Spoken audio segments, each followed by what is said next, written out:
बिस्मिल्लाहिर्रहमानिर्रहीम। अस्सलाम वालेकुम, दिस इज़ इंजीनियर अब्दुल रहीम। तो आज का जो हमारा टॉपिक है वो है रेजिस्टेंस और कंडक्टेंस, यानी रेजिस्टेंस और कंडक्टेंस में क्या फ़र्क है। उसके बाद हम रेजिस्टेंस की थोड़ी टाइप्स पढ़ेंगे, like fix register and variable register. तो चलिए शुरू करते हैं। तो सबसे पहले हम देख लेते हैं रेजिस्टेंस की डेफिनेशन को। किसी भी मटेरियल की वो खूबी जो करंट के गुजरने की मुखालफत करती है, इलेक्ट्रिक रेजिस्टेंस कहलाती है।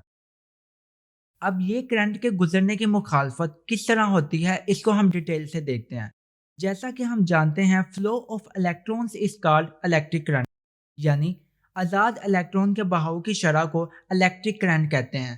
जब हम कोई करंट सोर्स या बैटरी वगैरह के साथ कोई कंडक्टर को जोड़ते हैं तो फ्री इलेक्ट्रॉन्स खास सिमत में हरकत करने लगते हैं। जब इलेक्ट्रॉन का फ्लो किसी धात लाइक कंडक्टर में होता है तो आइंस बनते हैं। आइंस इलेक्ट्रॉन के फ्लो में रुकावट डालते हैं। इस तरह फ्री इलेक्ट्रॉन के फ्लो और आयन के दरमियान कोलिजन होता है। कोलिजन कहते हैं दो चीज़ों का आपस में टकराव, यानी फ्लो ऑफ इलेक्ट्रॉन और आइंस के दरमियान टकराव होता है।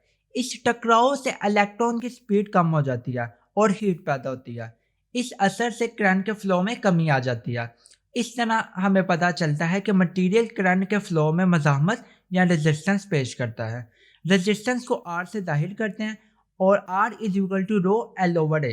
रो से मुराद मटेरियल की रेजिस्टिविटी है। ये हर मटेरियल की अलग होती है, यानी कि कॉपर का मटेरियल है तो उसकी रेजिस्टिविटी अलग है। अगर एल्यूमिनियम का कंडक्टर है तो उसकी रेजिस्टिविटी अलग है, यानी जितने भी कंडक्टर हैं उनकी रेजिस्टिविटी क्या है, अलग है। और एल से मुराद लेंथ है, जबकि ए से मुराद मटेरियल का क्रॉस सेक्शनल एरिया है। आर डायरेक्टली प्रोपोर्शनल है एल के, यानी मटेरियल लाइक कंडक्टर की लेंथ जितनी ज़्यादा होगी रेजिस्टेंस उतनी ज़्यादा होगी। एंड आर इनवर्सली प्रोपोर्शनल है एरिया के, यानी मटेरियल लाइक कंडक्टर का क्रॉस सेक्शनल एरिया जितना ज़्यादा होगा रेजिस्टेंस उतनी कम होगी।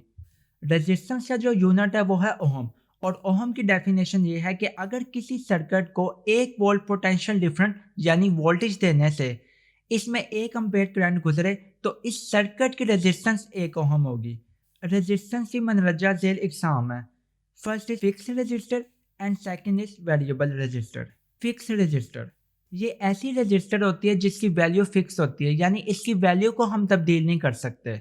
Next is variable resistor. ये ऐसी रजिस्टर होती है जिसकी वैल्यू फिक्स नहीं होती, यानी हम आसानी से इसकी वैल्यू को तब्दील कर सकते हैं।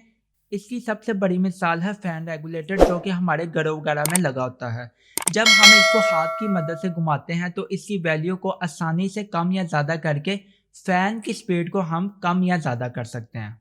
तो नेक्स्ट जो आता है वो है कंडक्टेंस। जैसा कि हम रेजिस्टेंस के मतलब पढ़ चुके हैं पीछे कि रेजिस्टेंस कहते हैं रुकावट को, तो कंडक्टेंस होता है रेजिस्टेंस का उल्ट, यानी रेजिस्टेंस के उलट को या रेसिप्रोकल ऑफ रेजिस्टेंस को हम कंडक्टेंस कहते हैं।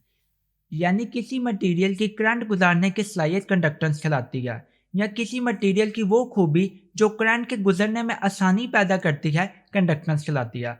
कंडक्टेंस को जी से जाहिर करते हैं and G is equal to 1/r, और इसका यूनिट है mho. I hope you have enjoyed this video. If you like this video please subscribe my channel and press the bell icon. Thank you so much. अल्लाह हाफिज़।